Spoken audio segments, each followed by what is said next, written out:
Welcome back to the DFS Sweatshop. I am your host, the DFS Jerusalem, and you can follow me, of course, on Twitter at DFS Jerusalem. Today, we're going to be breaking down last night's three-game NBA slate. We're going to be jumping into a monster four-game slate for us on Wednesday, and I hope you had a really nice Valentine's Day. I spent mine working, providing service and joy and happiness to those that were able to be with their loved ones and come out and have dinner. Of course, during the day, I am a barber, and at night I am a waiter. So I had a really busy day at the restaurant. Man, a lot of people came out, had a really good time, had food and drinks, and it was fun. And my family was home, and I live in a house with a bunch of women. I have four daughters, one son, and of course my wife. And man, women really take this shit serious. So I hope that you did the right thing by the ladies in your life. I hope you brightened their days and made that Valentine's very special for them. Man, got off work, hung out with the wife for a little while. I had to watch the games because, of course, that's what I've got to do. This is a job for me. I had to watch the games, and pretty good basketball we saw. Um, what we're gonna do, we're gonna jump into our regular formatting of the show. As you know, on slates 5 games or less, I am just trying to get you to the cash line. There's many different ways you can play. We had some cats go in and straight take down GPPs today using a mixture of plays. A lot of us got to the cash line by stacking. That's my favorite way. That's the best way to ensure for me that I'm going to be able to get to that cash line. And I played lightly tonight because I knew that I was going to be at the restaurant for the majority of the evening, and I wasn't going to have a chance to really tinker with multiple lines. Usually, I roll out between 5 and 10 lines. That's no matter what the slate is. A stack slate, a huge slate, no matter what it is. I usually roll out between 5 and 10 lines. But today, I threw one line on DraftKings, one line on FanDuel, and just let the chips fall. So it wasn't a profitable night for me. I only played those two lineups. Usually, I like to try to hedge my bets, and that's something that we're going to be talking about in the sweatshop lately, man. We're going to really be chopping that up because there's three major sites that we play on. A lot of us play on FanDuel, a lot of us play on DraftKings, and we have certain biases where we say, well, hey, I'm a DraftKings guy or I'm a FanDuel guy, but me, I'm a DFS guy. Wherever there's money to be won, I'm going to be there and I'm going to try to get my peaks. We've got guys that are into prop bets where we are in the sweatshop. We've got a lot of guys that dabble in Yahoo because they still have that late swap feature. So and that's what I want to do, man. I want us to pull together as a group, man, and really take a shot across all of the sites because there's some really nice ways you can hedge your bets when it comes between knowing what's going on FanDuel, knowing what's going on DraftKings. You may have a guy that's priced down. Like tonight, we saw Darren Collison was about 5.7 on FanDuel. He was 7.1 on DraftKings, which makes him a really good play on FanDuel and somebody you could fade and maybe mix around and move on DraftKings. So playing across multiple sites is definitely a way to stay sharp and to maximize on those value plays or just guys that you're going to catch at a bargain at certain points. So that's something that we've got, especially during the second half of the season, rolling into baseball. These are things that I want us all as a group to get way sharper at doing. We've got to know what's going on across multiple sites, and we can get some of that money anywhere it is. So let's go ahead and jump into the feature for players of the night. These are the four most talked about, tweeted about guys in the DFS Sweatshop chat, in the Facebook VIPs, as well as on Twitter. Let's go ahead and jump to that. Who that? Scoring all them points over there. Play tonight. We're talking about Lou Will. Sweet Lou Williams went out, stumbled, bumbled, fumbled, and knocked down shots. We're talking 18% ownership on DraftKings. 5.4K was the salary. He goes out and scores 45.25 DraftKings points. Now, we know we're going to see these games from Lou Williams from time to time. It's really hard to read, but on a slate like this, a 3-game slate, the ownership on him should have been way higher. So, really nice game from him. We saw some down games from him recently, and he bounced back in a major way. That is why Lou Williams, you are the who dat, scoring all them points over there, player of the night. The next guy I'm going to talk about is the how did I miss that player of the night. And this goes especially for me. This guy was 31% owned in most GPPs on DraftKings. He was about 45% owned on, 58% owned in the single entry that I entered on FanDuel. And this and dude went out and balled, man. Went out and balled. We're talking 12.1K was a salary on DraftKings. I think it was about 11.5 maybe on FanDuel. Went out and scored 72.5 DraftKings points and 66 FanDuel points. We're talking about Boogie Cousins. How the fuck did I miss that play? That was just me getting too cute. I kind of was still tilted about how a lot of stars did not show up the last big slate we had. And, you got Westbrook scoring 31 points and John Wall had 47, and all these guys are priced up. Giannis didn't play well, and I was like, you know what, fuck that. I'm not paying up for that shit no more. And that proved to really bite me because if you didn't have Boogie, it was hard for you. But if you cashed without him, that means you had some very sharp plays that I did not have in my lineup. So really nice showing there for Boogie, and I didn't have him at all. That's why he is tonight's. How did I miss that play of the night?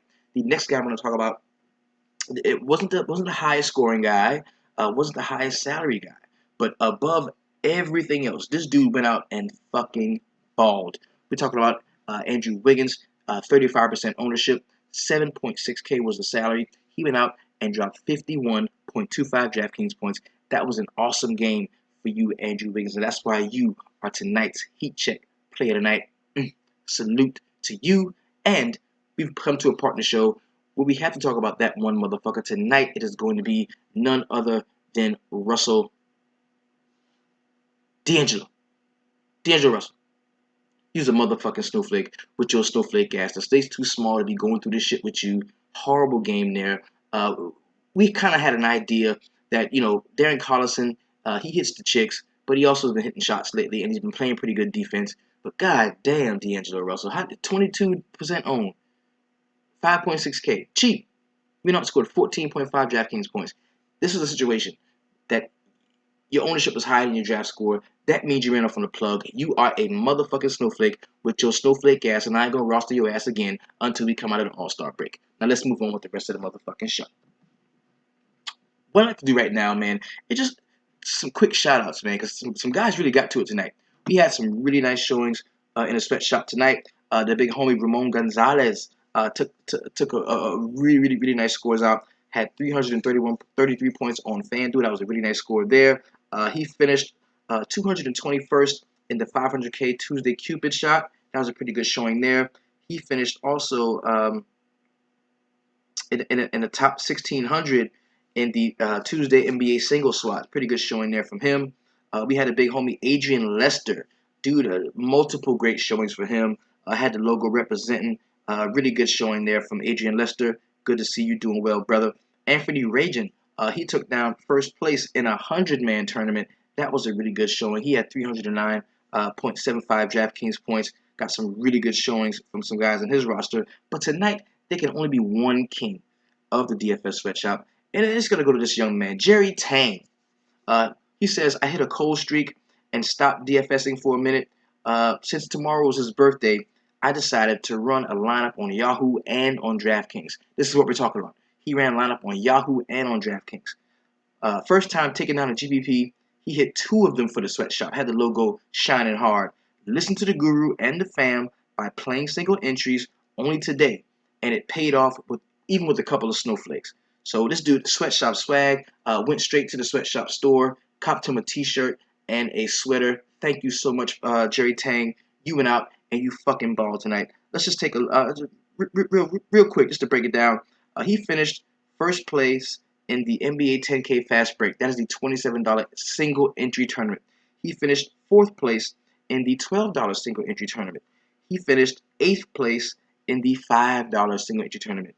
He finished he finished sixth place in the $2 7K layup single entry tournament. So this dude had one line. He really liked it, really believed in it, entered it in all of his single entries, and 3,500 here, and he also won a few thousand on Yahoo. So tonight, Jerry Tang, you are a motherfucking king of the sweatshop, and as soon as this show is over, I will go on Twitter and officially crown you. Really appreciate you being a part of the sweatshop fam. Thank you so much for your contributions. And this is a regular guy. This is a regular guy. Your turn is coming. You stick and stay in the sweatshop. You follow the laws. You learn our roster construction. It's not about the picks. It's about constructing a roster that you like. And once you play enough, you're gonna come across a roster that you really, really love, and you're gonna say, you know what? I'm going all in. I'm gonna put my 10% all on this fucking lineup, and I'm gonna run with it, and it's gonna pay dividends for you. It is. It happens all the time in the sweatshop. That's how we do it. So let's go ahead and jump into a really quick recap on last night's games. The reason why we do this is because we've got to know where we've been if we want to know where we're trying to go. Now, we know the All-Star break is upon us. I think tomorrow, Wednesday, we've got those 14 games, a big slate. And then Thursday, we've only got 2 games. So that's it. Tomorrow's going to be your really last chance to be a part of a really nice slate of games where we can really, get some quality wins in before the All-Star break. Now, because we know Thursday we've only got those 2 games. It's a Washington and the Pacers, and then we've got Boston and the Chicago Bulls. So, I mean, you can take that or leave that how you want to do that. But that 2 game slate, we're definitely going to be involved in that. But we've got a monster 14 game slate tomorrow. We're going to be going over that in depth. I'm also going to be in the midday mix tomorrow between 2 and 3 o'clock. If you are one of our paid subscribers, one of our Facebook VIP, make sure you attend this midday mix meeting. This is where we go over our core 4 roster builds. This is where we highlight the industry chalk plays that we want to talk about. This is where we highlight the NBA rest plays. This is where we go through every step in our core 4 roster building strategy. And if you're not here and you're not winning, there's definitely a correlation to that. If you're not in the midday mix and you're not winning, there's definitely a correlation to that. So get in there, mix it up with us. I'm probably going to be going in there live between 2 and 3 o'clock. I'm going to post it. It's going to be in the Facebook groups in the VIP, so that if you can't make it to the actual meeting, you can definitely view it yourself. You can go back and look at it. I'm going to post it. You're going to be able to look at it. And the questions that are being asked, the answers that comes from the other guys in the group, this is where the sweatshop really shines. This is where we really work. We do some of our best work in those midday mixes. So if you are a part of the DFS Sweatshop family, definitely get in there and check those out. If you're not a part of the family, you want to be, just visit the website at www.dfssweatshop.com. That is where we will give you all of our tutelage and all of our tools to make you a profitable daily fantasy sports player. Let's go ahead and jump to that recap. We're going to start in Chicago, where the Bulls are playing host to the Toronto Raptors. This was not a good game. This is what kind of fucked me up on my lineups, because I had the Minnesota stack down. I didn't like Cat. I loved Wiggins. I loved Jang. I loved Rubio. But I went a little too hard. Not a little too hard. I went too hard on the Toronto side. I did not get what I was expecting from some of these guys. We're going to start with Kyle Lowry. In 37 minutes, he had 22 points, 3 rebounds, 4 assists, 1 steal. Not a great game there from him. DeMar DeRozan only scored 18 points, 5 rebounds, 3 assists, and 1 steal while shooting 26% from the field. That is unlike DeMar DeRozan. Maybe there's still something going on with that injury that he had earlier that kept him out of a few games, but that was not the performance that I was looking for from him. Saw a semi-decent game from Jonas Valanciunas in 21 minutes. He had 12 points and 9 boards. That was it. Did not get a ton of run. Saw a decent game off of the bench for Norman Powell, 13 and 2, with 4 assists and 2 steals while shooting 50% from the field, and did not hit a 3-point shot, although he took 3 of them. Now, let's talk about Norman Powell for just a moment, because he's somebody who I'm probably going to like going into tomorrow or into today's games, because, Terrence Ross is gone. And normally, he and Terrence Ross split those minutes as, the 2 or the 3 off of the bench. The first guy, kind of off of the bench, a 6th man. They split those minutes. And now that Terrence Ross is gone in that trade, I don't think that I think Norman Powell is going to kind of be unleashed the second half of the season as a 6th man, like a solid 6th man. And I think that's going to keep him cheap.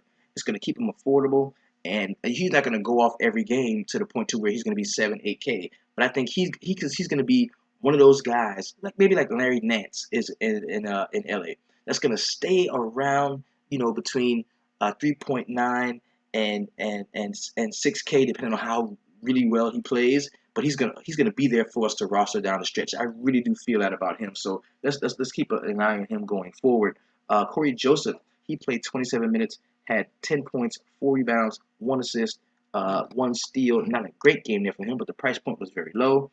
Didn't see much from Pirtle. In 17 minutes, he had 4 points, 1 rebound, 1 assist, and DeMarre Carroll had a decent game for his price point. He led the team in minutes. DeMarre Carroll, the injury-prone dude, led the team in minutes. He had 39 minutes, 4 points, 6 rebounds, 1 assist, 3 steals, and in 39 minutes, man, we've got to see more of this from you. He only attempted 4 field goals.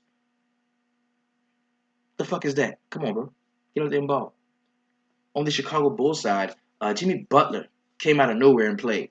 Like, it was all day. It was like, no Jimmy Butler, no Jimmy Butler. So in most GPPs, this dude was like 3-4% on. He scored 19 points, 2 rebounds, 12 assists, 4 steals. Really decent game we saw from him. And just the fact that he was able to be that low owned was really helpful in a lot of spots because the cash line wasn't very high tonight.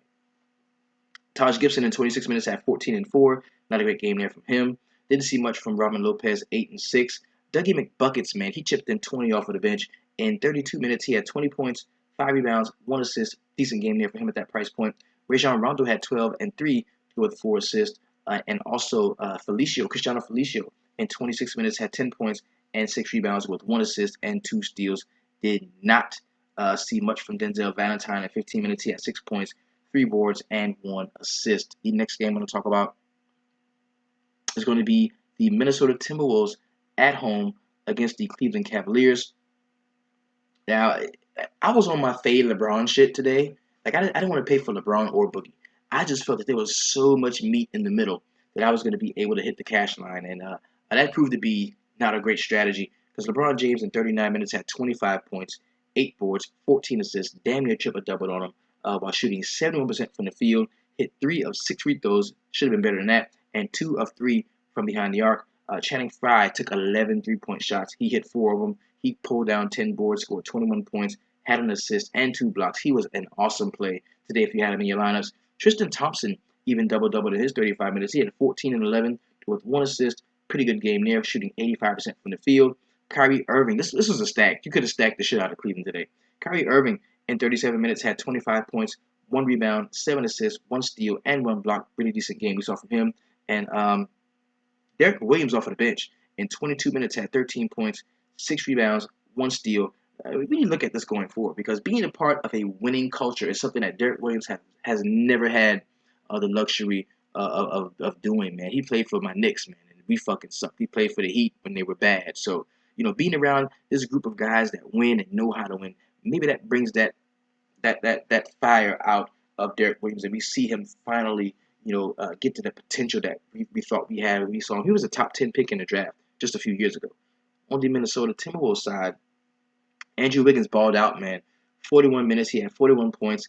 Didn't do much in the way of rebounding and the other counting stats, but he had 3 boards, 2 assists, 1 steal. 41 points ain't nothing to shake a stick at. Shooting 4 for 8 from the from the 3-point line, and 5 for 6 from the free throw. Pretty good game we saw from him. Gorgui Dieng doubled in 37 minutes. He had 12 and 10 with 1 assist. Pretty good game there. Karl-Anthony Towns did score 26 points, but he only had 8 rebounds and 4 assists to go with the block. And this dude is really starting to stick out to me as a subpar defender. I mean, I know, models will tell you that, and some of the stats will say that, but, I mean, he's really starting to stick out to me as a bad defender. This is somebody who's not very good or doesn't try very hard defensively. And, for a big man like that, a guy that skilled and that talented, that's not good for me to be able to say about him. Rick Rubio, nice game for him. He scored 5 points, 8 rebounds, had 16 assists, 2 steals while shooting 25% from the field. Not a great shooting game, but still, man, he got to it, dishing out all kind of dimes, man. Nice game there. Brandon Rush played 36 minutes, scored 6 points, grabbed 4 rebounds, had 1 steal and 1 block. Horrible game there from him. And Shabazz Muhammad off of the bench, he only played 15 minutes, but he had 7 points, 1 rebound, 1 assist, 1 steal. Not a great game there from him. The last game on the slate, the late night hammer game, is the LA Lakers at home defending at Staples Center against the Sacramento Kings. Aaron Aflalo, the worst player to ever play NBA basketball, in my opinion, in 37 minutes had 10 points, 3 boards, 1 assist, and 1 steal. Boogie Cousins balled out, damn near triple-doubled on him, 40 points, 12 rebounds, 8 assists to go with 2 steals and a block. He shot 54% from the field, and it's safe to say he won this battle against his former Kentucky Wildcat teammate, Julius Randle. Kosta Koufos in 25 minutes had 4 and 4 to go with 2 assists and 1 steal. Ben McLemore got a start, and in 33 minutes he had 13 points and 3 assists. Not a great game there. Darren Collison kind of shit the bed for us, especially on DraftKings, where he only had 13 points, 5 rebounds, 8 assists. Not a good game at all from him. Matt Barnes, he was okay. In 27 minutes, he had 5 points, 6 boards, 3 assists, 1 steal, and 1 block. And that's a classic Matt Barnes line, where he doesn't do one thing exceptionally well. He just does a little bit of shit, a lot of shit okay. On the Lakers side, Julius Randle, 20 points, 20 minutes, he had 11 points, 7 boards, 2 assists. Not a great game there. Nick Young, Swaggy P, in 29 minutes had 10 and 1 to go with 4 assists. The only guy who fucking balled in the entire game on this entire team was Lou Williams. In 24 minutes, he had 29 points, 1 rebound, 5 assists, 2 steals, and 1 block. Pretty good game there. Jordan Clarkson in his 28 minutes off of the bench had 9 and 7 to go with 2 assists, 1 steal, and 1 block. And we saw Timothy Mozgov for 10 minutes. He had 4 points and 3 rebounds. Not a great game there from him. Also, Brandon Ingram in his 27 minutes had 6 points, 5 rebounds, and 4 boards while shooting 28% from the field. Horrible game for many of the LA Lakers, but they were still in it. They only lost the game by 1 point. So now that we've recapped last night's games, let's go ahead and jump into a quick player pricing preview. This is where we're going to be able to X guys off the list. This is where the eye test comes in. Have we seen them play recently? What do we think about them? We're going to be jumping into that. And this is where I really generate my player pool. My full player pool is going to come from this. I listen to my knee-jerk reactions, how I feel when I see a name. Like him. No. Like him. No. I do that. And then I rewatch the show, jot those guys down, pull out the ones from the position that I like, 5 from each position most of the time, and that's where I get my player pool from. This is a big slate like this. It may get to 7, 8, 9, 10 guys in my player pool. So I'm going to be rolling out some lineups tomorrow. So that's just, I will be rolling out some lineups tomorrow. Let's go ahead and do a quick slate breakdown. This is going to be a 14-game slate jumping off at 7 p.m. Now, inside of this 14-game slate, we've got a 4-game turbo at 9 o'clock. We've got another 4-game turbo at 7:30. We've got a 3-game late at 9:30. We've got an 8 p.m. turbo for 2 games. We've got at 10:30 2-game later slate. So there's a ton of meat on the bone, man. There's a lot of places we can go. Now, I would love it if this was a 10-game slate and we had the 4 games inside of it, because that'll give you a little less variance. But it's gonna be people are gonna be spread all the way out. I'm telling you, you're gonna have lineups with 5, 6 guys from 5, 6 different teams. People are not attacking games the way we do in the sweatshop. In the sweatshop, we look at point totals and we attack games, not just players. We attack games, totals, matchups. A lot of sharp cats in here, man. That's what we do, and that's how we stay on top. So that's what we're gonna do here. 14-game slate. Let's go ahead and open that up. We're gonna do a quick player pricing, get a read on where everybody is at and what they're asking for their prices. Now, this slate automatically is pissing me off. Automatically. Like, I'm already pissed. Because now I have to choose between the Westbrook and the Harden shit. I got to deal with the Westbrook and the Harden. I got to deal with the motherfuckers who $13,000. Motherfuckers who I know I don't want on my team. But I'm going to check the matchup and see what I can do. If I got to get him or not. So, Westbrook is the highest salaried guy on tomorrow's slate at 12.5 against my New York Knicks in Oklahoma City. Of course, he's playable against the New York Knicks. Why not? James Harden? No. 12.2 going up against a really, really tough and stingy, slow-paced Miami Heat team. I can see him being a decent play, but at 12.2K on a 14-game slate, I'm just not going to be paying up that high. And I don't like to pay up that much for Westbrook, unless he has like an 80-point game against the Knicks, which is possible. I mean, there's no point to paying that much for him. Boogie Cousins on a back-to-back at 11.3. Now, we just saw what a really good big man. It's a guy who's just so good and the number one option on his team. And no matter how small Golden State try to go, you just can't take the center off of the floor because he's all they fucking got. We saw that in Denver, and we could see that again tomorrow in Golden State, where the Sacramento Kings will be coming to town. But the only thing is, he does not have the cast of support the way Jokic did. So that's what gives me pause with paying 11.3 for DeMarcus Cousins. But this game could really blow out and get totally out of hand, and we won't even see much DeMarcus Cousins in the second half or in the fourth quarter in general. So that's going to give me pause on him. Giannis Antetokounmpo at 10.8K. I like that tomorrow. I will try to fit Giannis in some lineups because I want to attack the Brooklyn Nets. They're going to be at home, so they are going to get that home bump from me. The Brooklyn Nets, that is. So I think the game's going to stay close, but I do like Giannis tomorrow. LeBron at 10.5. Of course, he is in play tomorrow. Nikola Jokic at 10.3 is definitely in play tomorrow. We just talked about Karl-Anthony Towns being such a bad defender. Look where he's got to go. He's got to go to Denver. They're at home. Jokic has been balling the fuck out. There was no reason to not play him. I like him tomorrow. Towns at 10.2. Can he rise to the challenge to play a solid game against Jokic? Jokic is not an aggressive rebounder. He's more or less let the rebounds come to him. He's just good at collecting them. This is a transition, get out and transition team. So everybody doesn't crash the boards like most teams do in Denver. So that's how Jokic ends up getting a lot of these rebounds. But Karl-Anthony Towns, man, he crashes the boards. He attacks the basket. He could make it difficult for Jokic to stay on the floor if you're talking about foul trouble and things like that. So I do think that you can look at Karl-Anthony Towns tomorrow. Anthony Davis at 10K against the Memphis Grizzlies. This is going to be a play that a lot of people are not going to want to make. They're just not going to want to make this play.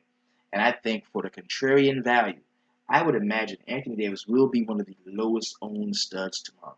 I can imagine that. Just because they're going to see that red DVP fifth against the power forward position. They're not going to want to roster him in a slow-paced game at the grindhouse against the Memphis Grizzlies. But I think Anthony Davis deserves a flyer tomorrow.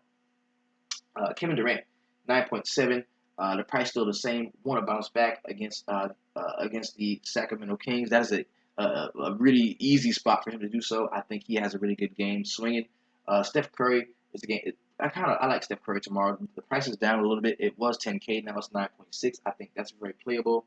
9.5 for Blake Griffin. I have not rostered Blake Griffin since coming back from that injury, and I think that is my bad. He can definitely have a solid game tomorrow against the Atlanta Hawks. Isaiah Thomas is one of my favorite point guard players on the board at 9.4. I really like him tomorrow. Kawhi Leonard is in play at 8.9 for me. Eric Bledsoe, man, he's an LA guy going up against the LA Lakers at home.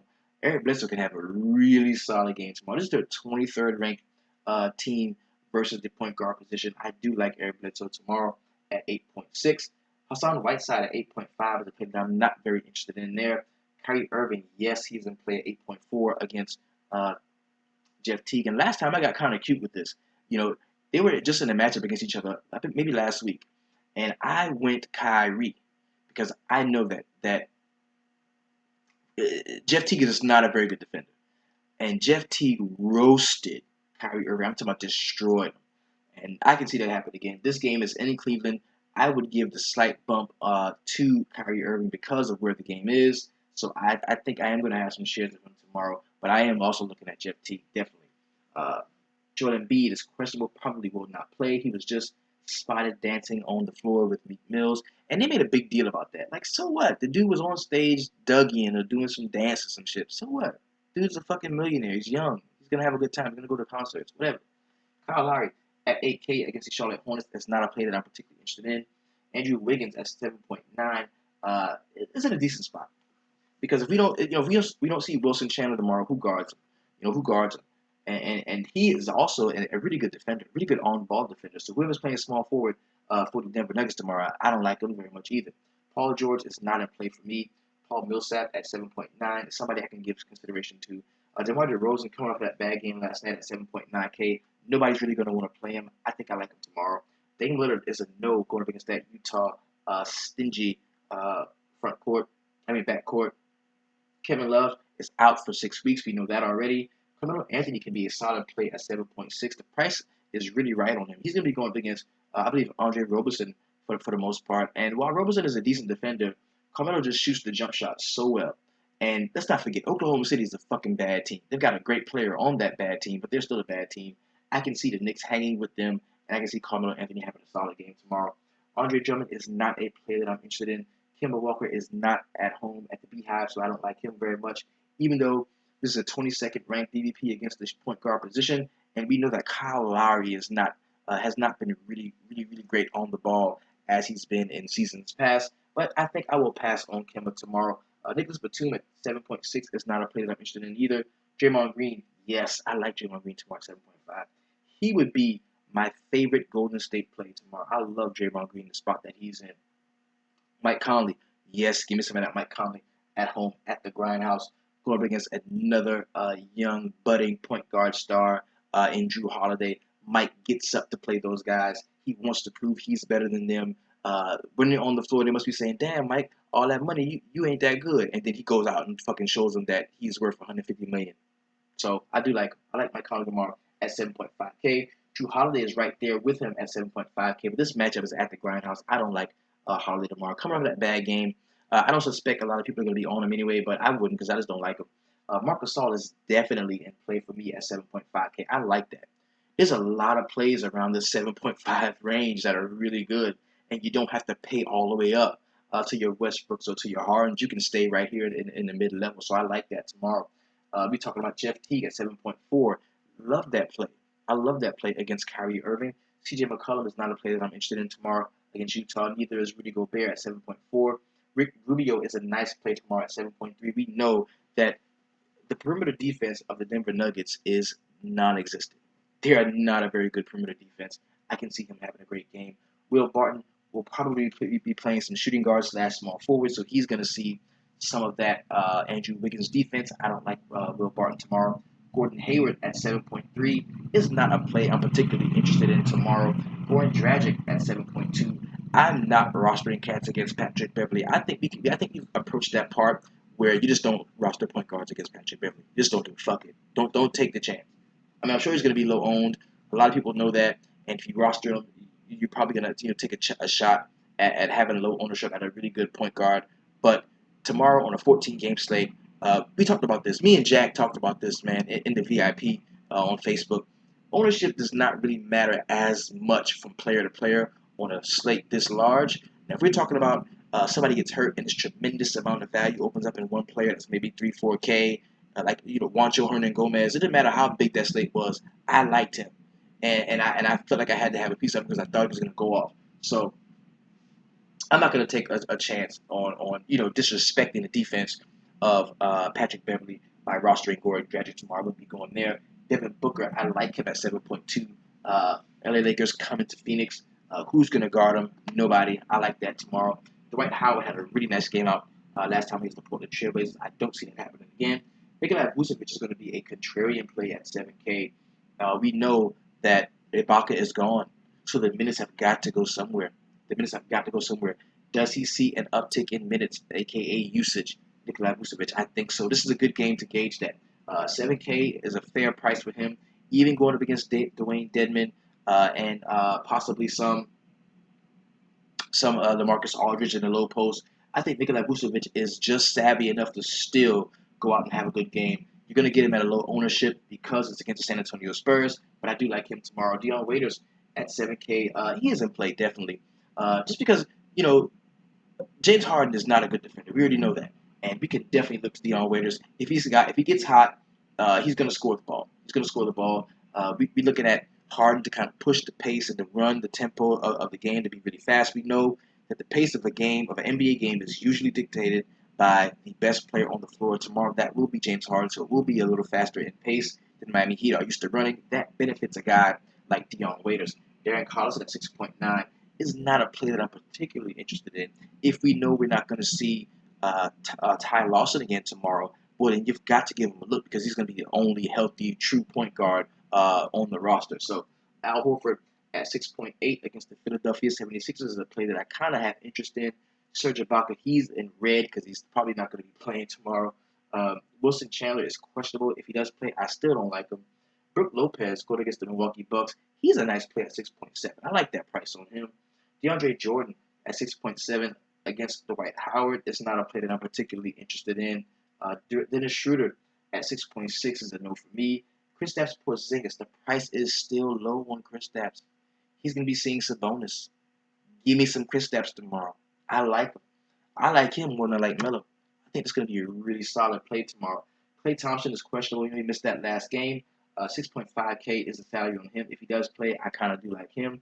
Bob Covington at 6.4 is going to be seeing a little bit of Jay Crowder defense. I don't like him.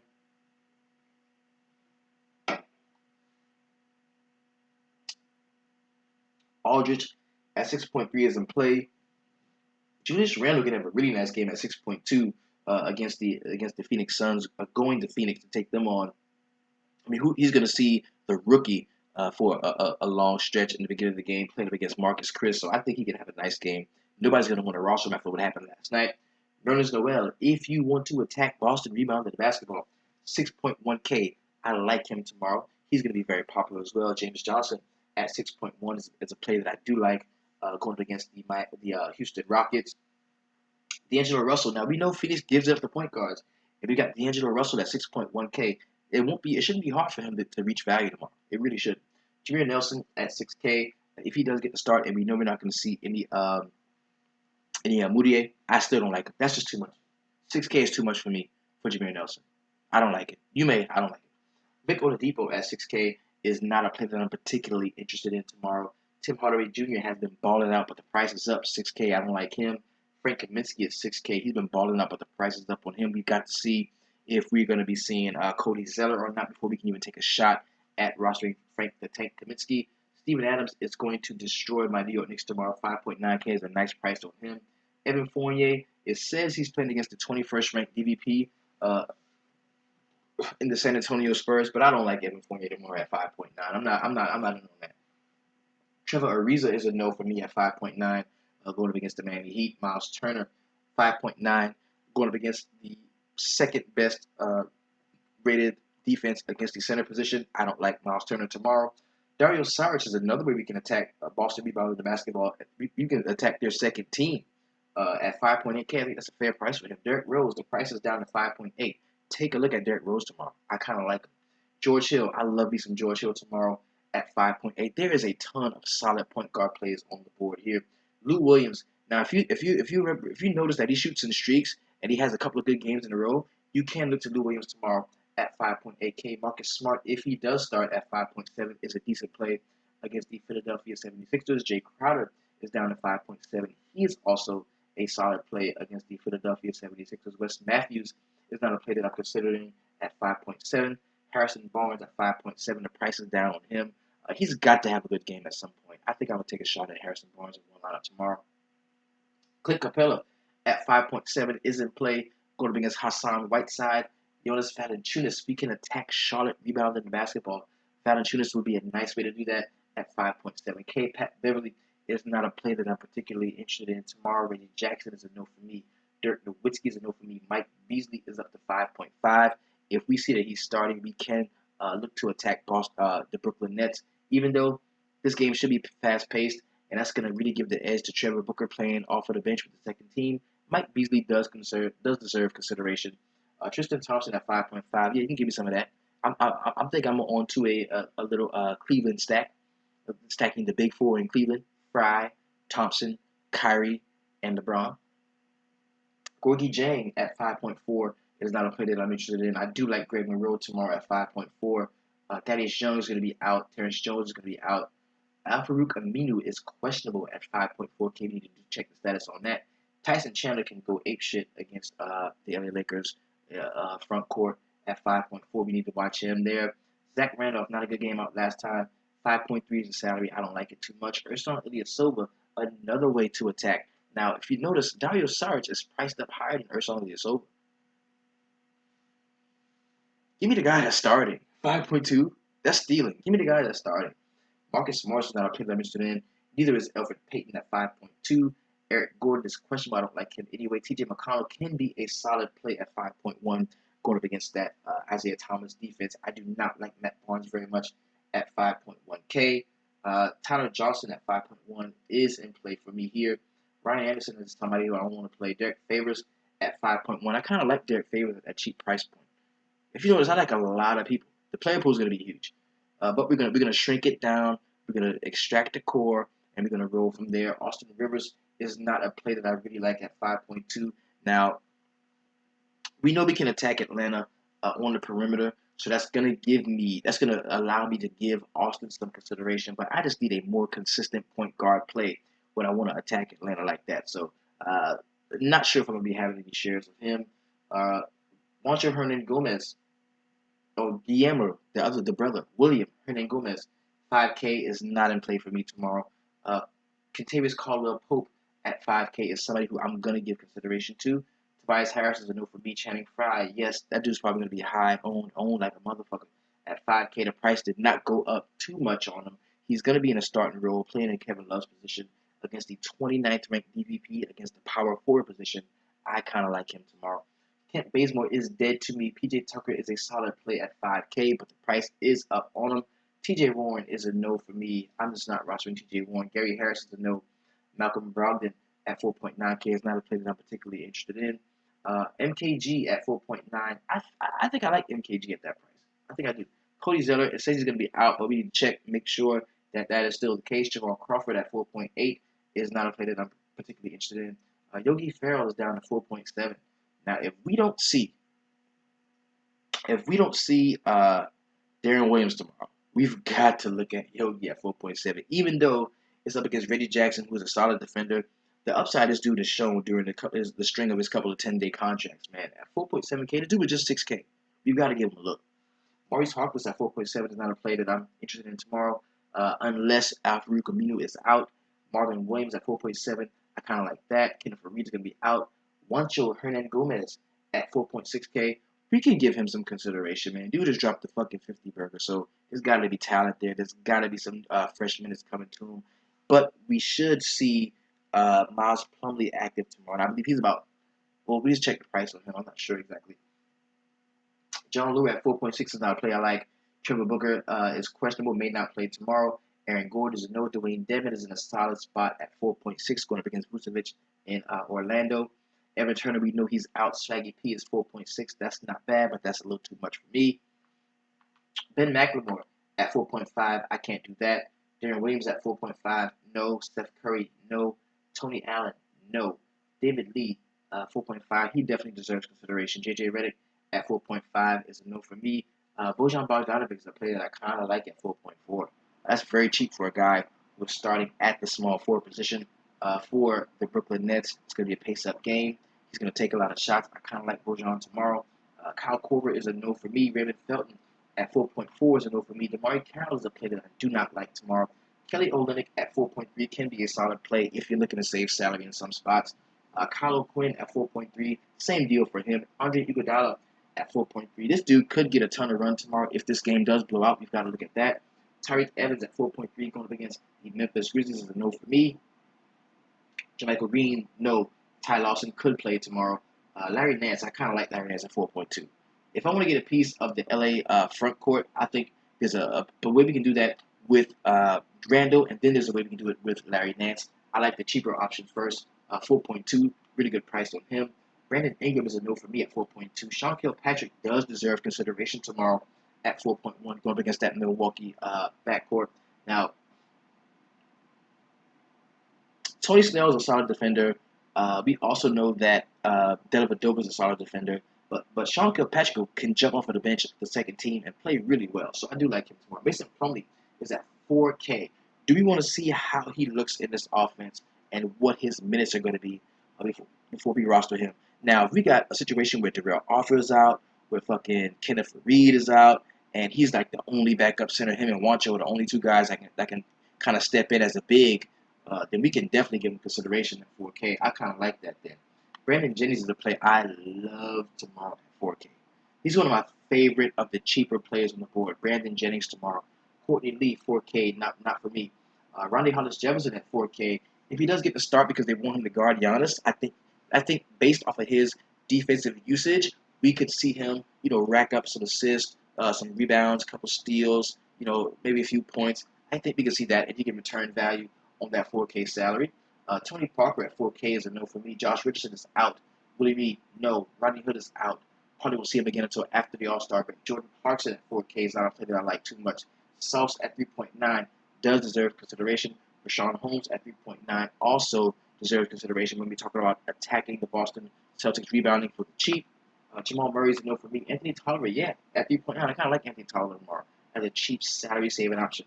Chris Middleton is not yet in shape and ready to play, but at 3.9, how much do you have to do to return value? Too much in 17 minutes. I'm not fucking with him. Ish Smith, 3.9. He's been playing a lot better than Reggie Jackson has been lately. But going up against the Dallas Mavericks, who really limit the point guard position, I don't think that I'm going to have any shares of Ish Smith tomorrow.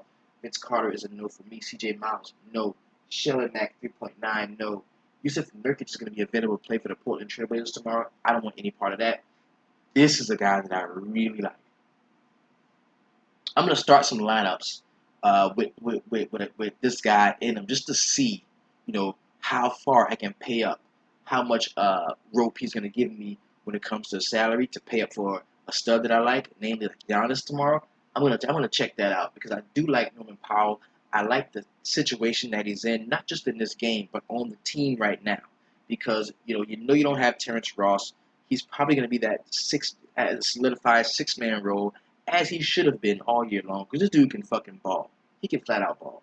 So we've got to pay attention to Norman Powell going forward. Brandon Knight, he is dead to me for the rest of the season.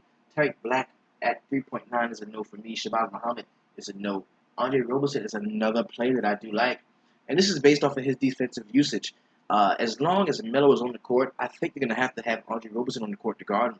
And with that comes those peripheral stats, those blocks, those steals, those assists, those rebounds, and maybe some scoring too. So I like Andre Roberson tomorrow at 3.8K. That is a very cheap price for that guy.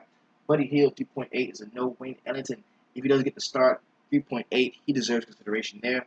Alan Crabb is a no for me. Joe Ingles, no. Ed Davis is a no for me. Marco Bellinelli, no. Marcus Chris, no. Alex Lynn, no. Zubac, no. John Henson at 3.7, probably no. Chandler Parson, he played like 25 minutes the last game out. This is against the New Orleans Pelicans. I think he deserves consideration at 3.7 if you're going to see an increase in minutes before the All-Star break. Danny Green is a yes for me at 3.7. He's going to see a ton of defensive usage with Evan Fournier working at the top of the key. I like that. Sam Dekker is a no for me. Monte Ellis has been playing really well lately. At 3.7, you can attack the Cleveland Cavs definitely on the perimeter at the shooting guard position, most notably.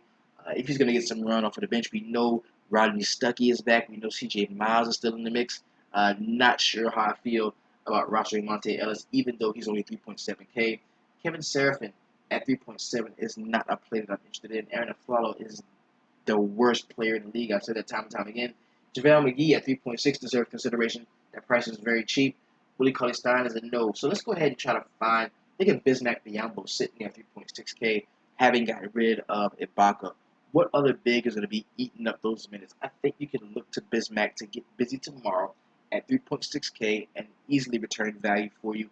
If that's a route you want to go at your center spot, you want to punt that, I think he's a solid punt option. Alan Williams is a no for me.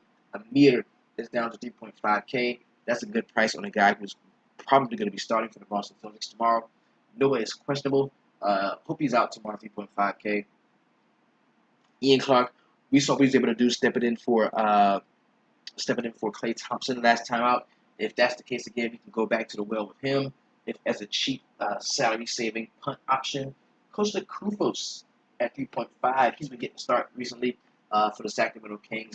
I don't like him very much. We know how the Kings can limit the center position. Costa Koufos has been starting in that role. And against the Golden State Warriors, man, I just don't want to take a chance on that. Devin Harris is a no. Aaron Baines is a no. Dellavedova at 3.5 definitely deserves consideration. I kind of like him. Karis LeVert, 3.5 is a no. Andrew Harrison is a no for me. Let's go ahead and find that guy. Justin Hamilton, 3.4K. That's somebody to look at. Mario Hezonja, he got the start last time. We didn't see Aaron Gordon, but I think Aaron Gordon should be back for this game. Lucas Negrete at 3.4 is a bona fide way to attack these Charlotte Hornets rebounding the basketball. Had a bad game out last night. Probably will be able to play well against the Charlotte Hornets, but in limited minutes because we know he's not the starter. Where we have Jonas Valanciunas. Justin Holiday 3.3 is a no for me. Joffrey Lavergne at 3.3 is a really nice play. I think going against the New York Knicks, I like that as a cheap salary-saving option. Also, Tony Snell, he deserves consideration if he does get the start tomorrow. Let's go ahead and go down to our 3K play of the day, and I would have to say, looking at Gerald Green at 3K, he's been pretty good lately. You're looking at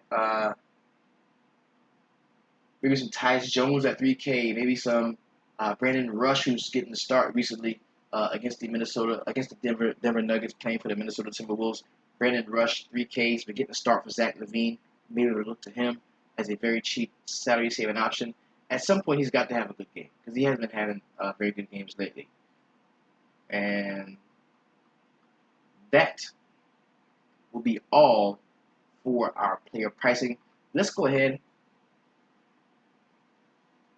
and really quickly, after we get the logo up, man, we're going to go ahead and jump into a little bit of point total analysis. This is once we have already outlined our player pool, we have a fairly decent read on who we want in our rosters, who we taking a stand on right now that we will not be playing tomorrow. As for me, you know, it's Harden and Westbrook, man. I'm not playing them cats tomorrow. I'm just not. I'm not going to say it's 100% fade, but they will not be a major part. If I'm rolling out 10 lines, each of them might be in one. Might. That's just how I feel about paying up that much for a guy, dropping over 20% of all the salary that DraftKings gives you on one cat. You need to get me to damn near to 100 in order to justify that. That's just how I feel about it. So let's go ahead and quickly jump into tomorrow's slate. And I'm going to be giving out just quick bullet points, man. We're going to be talking fairly quickly about these guys. We've got the Indiana Pacers going to Cleveland to take on the Cavaliers. Last time I believe the game was in Indiana, and we saw some decent showings, especially from Jeff Teague, who I think is still in line for a ton of minutes, a ton of usage, and a really nice fantasy game against Kyrie Irving defense, which we all know is no defense at all. On the other side of the ball, I do like Kyrie Irving against Jeff Teague because he's not a very good defender either. I think this is a really good a really good stack option here for the Cleveland Cavaliers. It's going to be Fry, Thompson, going up against Miles Turner, LeBron, and you also can finish it off with Kyrie Irving. The only player I like for the Indiana side that I would really roster with complete confidence is going to be Jeff Teague. I do like Jeff Teague tomorrow. Next game we're going to talk about is and there's no point total or spread yet for this game because, of course, we've got a couple of injuries. The Thaddeus Young injury. We've got, Stuckey being questionable in some spots. So we don't have a point total yet for this game. Next game I'm going to talk about is a 205.5 point total with the Orlando Magic receiving 10.5 points from the San Antonio Spurs. This game is in Orlando, so they're going to get that home dog bump from me. And maybe, just maybe, this game stays just close enough to see a full run of minutes from somebody like Kawhi Leonard, who I think can have a really good game against this team. And a lot of times if the game blows out, it's because he had a boss game. So Dwayne Dedmon is in play in this game. Vucevic is in play on the Orlando side. We know, we talked about that already. Him and Bismack, because we know that they've gotten rid of Serge Ibaka. So there are some front court minutes up left for grabs. This also puts Aaron Gordon in consideration in some spots. So there's a lot to like going forward after the trade with the Orlando Magic. I'm not going to have too much exposure to them on a whole going up against the San Antonio Spurs. That's just not smart daily fantasy. That's not a smart fantasy decision. It could be a smart sports decision, but it's not a good fantasy sports decision. This game I'm going to talk about is the Philadelphia 76ers going to Boston to take on the Celtics. This is a 217-point total with the Boston Celtics giving up 9.5. So Philadelphia is coming in as the road dog, and for good reason. I think Isaiah can go ham against Philadelphia really quickly, set this game in right, but also have a really nice shot at making value. He's under 10K as he was over 10K the last few games. So I think we can see a solid showing from many of the Boston guys. We're talking about Isaiah, Jay Crowder, maybe some Marcus Smart if he does get the start. Also, Al Horford could be a decent play because Embiid is not going to be playing. On the Philadelphia side, there's not much for me to like. If I had to choose right now between Dario Saric and Ersan Ilyasova, I would go Ilyasova with a discount. Even though Saric has been playing better ball, Ersan is a starter for a reason, and he's going to play well at some point, and it could be tomorrow. TJ McConnell is not a play that I'm particularly interested in, but if you wanted to get that cheaper point guard value at 5K going up against one of the worst point guard defenders in the league, Isaiah Thomas. I don't have a problem with that at all. The next game I'm going to talk about is the Milwaukee Bucks going to Brooklyn to take on the Nets. This is a very nice point total. It's 220 is the point total, with the Milwaukee Bucks giving up 5.5 to Brooklyn. So Brooklyn gets that home dog bump from me. They could keep it close. That's why I like Bojan Bogdanovic. That's why I like Brook Lopez. And also, I think I can see a solid game from Sean Kilpatrick here. On the Milwaukee side, I love Giannis. Really love Giannis a lot. And I'm going to do everything I can to kind of fit him in a few lineups. Just because I think, a talent like that going up against one of the worst team defenses in the league can definitely ball out. And we saw last year, we saw the 70-plus point games from Giannis. And they're inside of him, and they're there, and they're going to come out pretty soon. They're going to come out. Next game I'm going to talk about is the Dallas Mavericks going to Detroit to take on the Pistons. This game is kind of a fade game for me. The point total is only 201. With Dallas receiving 5 points, the Detroit Pistons are a home favorite. I just think that this game, I'm not going to say it blows out. I think it stays competitive, and I think it stays, a really nice game. I think it's going to be a low-scoring game, and that's not where I want to invest my DraftKings money. That's not where I want to invest my, I want to, invest my FanDuel money. Not in lower point totals. I just don't want to go there. I just don't. Next game I'm going to talk about is the Charlotte Hornets going to Toronto to take on the Raptors. And we know we see some injuries on the Charlotte side. Cody Zeller is injured. On the Toronto side, we've got maybe an injury or two over there. But I love to attack Charlotte rebounding the basketball. I think there's a couple ways you can do that on this team. We can do that for the cheap with Lucas Nogueira, or we can pay up just a bit and grab Jonas Valanciunas, who can have a really decent game against the Charlotte Hornets. Do I like some Hornets in this game? No. I more or less roster the Hornets more when they're away from when they're at the Hive. When they're away from the Hive, man, they're just a different team. They really feed off the energy of the crowd, man, and they don't have that when they're on the road. So they're just not a group of guys that I would be completely interested in.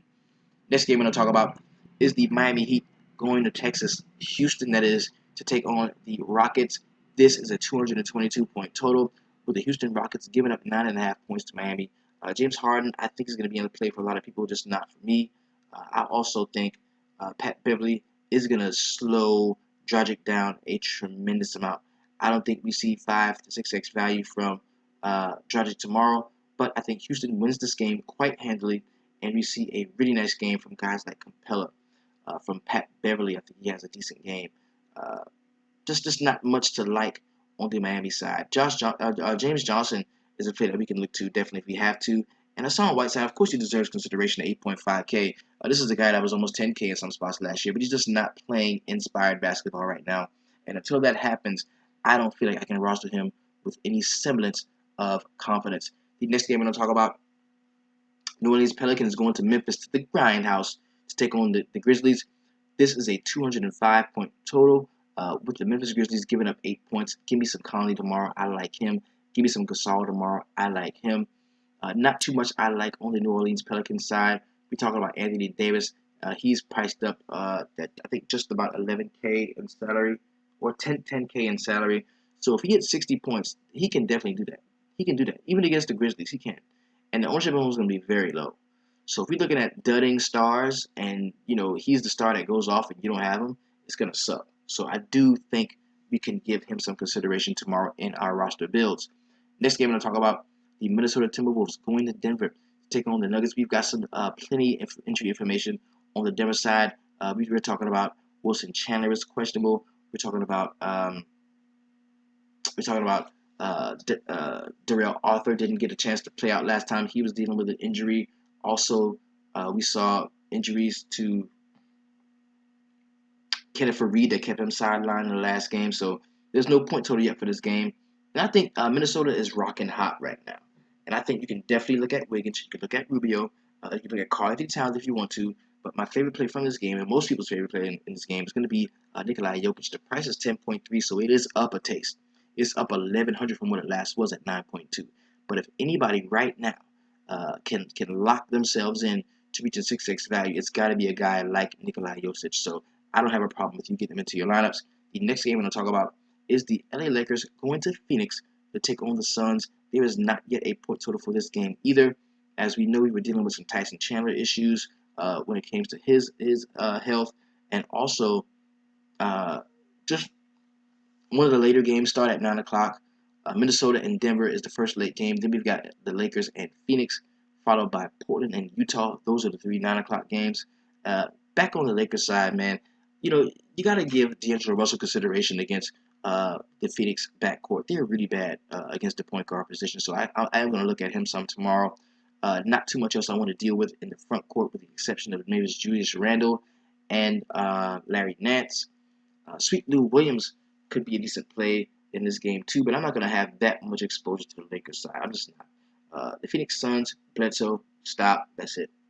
No more. You need more. No more than Bledsoe. That's it. No more. This game I'm going to talk about is a 9:30 game, the lone 9:30 game. It is my New York Knicks going to Oklahoma City to take on the Thunder. It's a 218.5 point total. With the Oklahoma City Thunder giving up 7 points to the New York Knicks, I automatically like LeBron. Excuse me, like Carmelo. But I love Porzingis tomorrow. Porzingis is probably right now one of my favorite plays in my initial look at the slate. I do love him tomorrow. I think he's going to have a solid game out. The price is just right on Porzingis at 6.5K. I don't think we should ignore that. Also, Steven Adams is a solid price point there for the Oklahoma City Thunder in that center spot, just getting gobbling up all the center minutes. Now that we know the guy that likes to punch chairs and break his hand, he's still been seeing a ton of minutes in the wake of that injury. We talked about Brandon Jennings being somebody who I really like tomorrow. I'm probably going to have a lineup with Derrick Rose in it, and I'm going to have one with Brandon Jennings, just in case he jumps off the bench and gets hot like he has been able to do a lot of times this season. So a lot to like about this game. I think Melo's in a good spot. We can look to Russell Westbrook having a big game, maybe even a triple-double to get his shit together. But that 12.5, but that's a lot. That's a lot, and I can't do it. I just can't do it. We talked about Roberson seeing a lot of defensive usage guarding Carmelo Anthony. I think he can be a decent play at his 3.8 price point. Next game I'm going to talk about is the Sacramento Kings going to Golden State to take on the Wizards, man. They're going to take on the Dubs at the Oracle, and there's no point total yet for this game. We know Klay Thompson was questionable. Ty Lawson is also questionable, so there's no point total or spread for this game yet. And you know what? I'm not fucking with this game too tough. If I do, man, it'll be on the Golden State side. I don't like Boogie in this game. I don't think he stays on the court for 40 minutes, 48 minutes, excuse me, or 4 quarters. I just don't think he sees a full amount of run. I think they're gonna blow this shit out the way they should have blown out Denver the other night. And if I want to get a piece of that, I would go Draymond Green. I think Draymond Green has a really nice shot at returning 6x value, even in a blowout. Not too much for me to like on the Sacramento side. If we don't see Ty Lawson, of course you can fire up Carlson again. But if Lawson plays, I'd rather play Lawson at that discount. Next game we're going to talk about, and the last game on the slate, is going to be the Atlanta Hawks going to LA to take on the Clippers. This is a 213-point total with only a minus 2.5 point differential. That is going in favor of the LA Clippers. They are the home favorite, giving up 2.5 points to the Atlanta Hawks. Right off the bat, whoever starting point guard at the Clippers, I want a piece of that. I want to know who it is. I want a piece of that. Is it going to be Felton? Is it going to be the coach's son? Whoever it is, I want a piece of that because they suck on the perimeter. We already know that. Millsap is a sneaky play for me. I don't think a lot of people are going to be on him because he plays so late in the day. This is a late night hammer game, so we've got to invest in a guy or two from this game, just for the simple fact that their ownership is going to be fairly lower than it would normally be, just because the game is so late. Guys want to see their money now. Dudes wants to win the tournament. He wants to win 100 grand by 8 o'clock and start working on the next night's lineups, and that's just not realistic. Okay, we're gonna have to look at ownership projections, look at ownership percentages in some spots, and then roster accordingly. I'm not saying you bank your whole lineup on what you think the ownership is going to be, but if a guy is under 6K and the projection has him being 30-40% owned, and you're not on him and he goes off, there's no way you can catch up. There's just not. And there's no way you can find a guy at a similar price point that's going to do the same thing he does. That's why these value plays are so hit or miss. You need those. That was a little DFS one-on-one. It gets deeper than that, though. Back to the game. Blake Griffin has been playing super hot lately, and going up against a matchup against Paul Millsap, do they come out and battle each other, or do they kind of cancel each other out? I tend to think it's more of a cancellation, and there's so much meat on the bone with this slate that I don't have to, I don't have to roster, two cats that are going to be D'ing each other up, and both of them are really good at what they do. Is it going to be a shootout? No, it's probably not between the two of them. It's only a 213-point total. The spread is a -2.5, so that's very low. But at the same time, I think there's other places I can go, other matchups that are better that I can find at that power forward position, and some cheaper to pay up that much for either one of those guys in the Atlanta game or the Atlanta or on the Clippers side, because Blake Griffin, man, he's priced up 9.5K, damn near 10K, and I just can't pay that for him. I'm just not going to do that. I'm not going to pay that. Bench guys we're talking about. Well, Tim Hardaway Jr. has been lighting it up lately, and he's going to see some solid defense from JJ Redick. JJ Redick is not a bad defender. Dude is quick as fuck, and he can stay with you. He's like a pesky, harassing gnat that stays right in front of you every time you get the ball before you try to put it on the floor. So he's a pretty decent defender, and a lot of folks don't give him credit for that. They really don't. But guys, shooting guards just don't go ham against him. That just doesn't happen, and that's what Tim Hardaway Jr. has been doing lately. So I don't think I'm going to have any exposure to him. I don't like Schroeder as much in this game. I don't want to fuck with DeAndre Jordan or Dwight Howard. I just don't. Game get close, they get fouled, and they're missing a bunch of fucking free throws, and you're pissing you off. So that's not what I want for me on one of my nights where I'm looking for a good sweat. So this has been your DFS Jerusalem. You can follow me, of course, on DFS Jerusalem. This show is going to be available on the iTunes podcast. Shout out to everybody who's supporting over there. Be sure to go to iTunes, find the podcast, rate it. Even if you listen to it on YouTube, rate it. Let us know if you liked it. If you didn't, let us know what you didn't like about it so we can change some things. This is your show. YouTube, DFS Sweatshop, Facebook, Twitter. This is your show. Let us know what you want to see, what you want us to talk about, and we can go ahead and do the damn thing, right? Now, if you'd like to support the show, there's a myriad of ways you can. You're doing so in the most purest form by giving me your voice, giving me a voice here on YouTube. If you'd like to support the show even further, there's a box over there. It says support the show. Click that motherfucking box and let it take you where it got to take you. Also, cop you some DFS Sweatshop swag. If you are a regular member in the 300 Club, that means that you can go to the 300 Club store at booster.com.